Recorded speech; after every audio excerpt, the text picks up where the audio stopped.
जीवन के ताने बाने को तनते बुनते हुए आकाश के सूर्य का अनुसरण कर उपासकों के उलझन रहित कर्मों को आगे बढ़ा।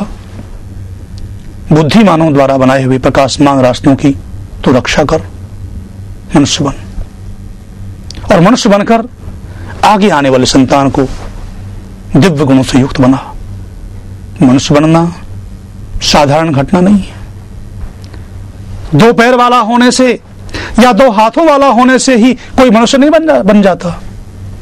मनुष्य के निर्माण की प्रक्रिया बड़ी जटिल है, बड़ी दीर्घ है। मनुष्य बनने के लिए बहुत लंबे समय तक प्रयास करना होता है, तब कहीं सच्चा मनुष्य बना जाता है। ये साधन वेद बताता है। वेद में बताए हुए इन साधनों को अपने जीवन में ढालोगे तभी मनुष्य बन पाओगे।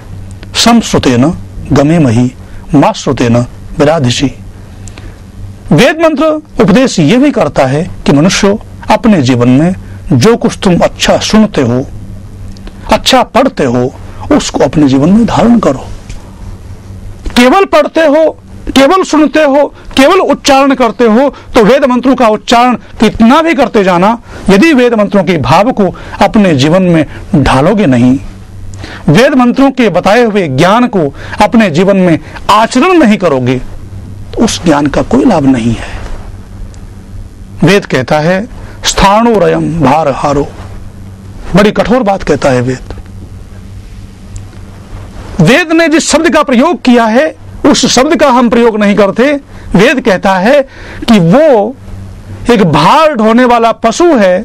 जो मनुष्य वेद मंत्रों का पाठ तो करता है, उच्चारण तो करता है, परंतु उन वेद मंत्रों को अपने जीवन में ढालता नहीं है। जैसे भार ढोने वाला पशु होता है, उसके पीठ पर चाहे मिश्री लदी हुई हो, चाहे पत्थर लदे हुए हों, उसको ये मालूम नहीं है कि मेरे पीठ पर मिश्री लदी हुई है या पत्थर लदे हुए हैं। ऐसे ही जो मनुष्य वेद मंत्रों का उच्चारण तो करता है, सदग्रंथों का उच्चारण तो करता है, उनका पाठ तो करता है, परंतु उनको अपने जीवन में ढालता नहीं है, वो व्यक्ति भी उस भारवाहक पशु के समान है। वेद बड़े कठोर शब्दों में ये बात कहता है। तो अपने जीवन में वेदों में बताए हुए मंत्रों को ढालने का प्रयास करो। मनुष्य के बालक के 4 निर्माण स्थलों की चर्चा हम कर रहे हैं। गर्भ, माता पिता की गोद, शिक्षालय और समाज संगति। पहला निर्माण स्थल है बालक का माता पिता। बालक पर माता और पिता दोनों का प्रभाव पड़ता है।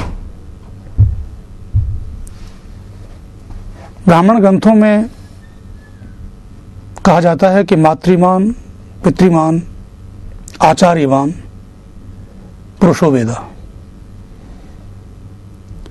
जिसको 3 उत्तम शिक्षक प्राप्त होते हैं, माता, पिता और आचार्य, अध्यापक, वो बालक आगे चल करके दिव्य बनता है, राष्ट्र का योग्य नागरिक बनता है।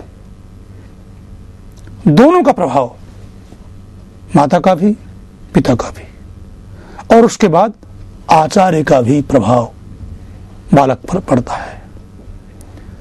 हम बालक के प्रथम निर्माण स्थल की चर्चा कर रहे हैं, माता का गर्भ। गर्भावस्था में बालक को जैसे संस्कार मिलते हैं, जैसे उस बालक के माता और पिता का आचार व्यवहार होता है, विशेष रूप से माता का, वैसा ही बालक का निर्माण होता है। माता जैसा चाहे वैसा ही बालक को बना सकती है। इसीलिए सनातन धर्म का सिद्धांत है माता निर्माता भवति। माता निर्माण करने वाली होती है और पिता का भी योगदान कम नहीं है। भगवान श्री राम वन में भाई लक्ष्मण और सीता के साथ विराजमान है।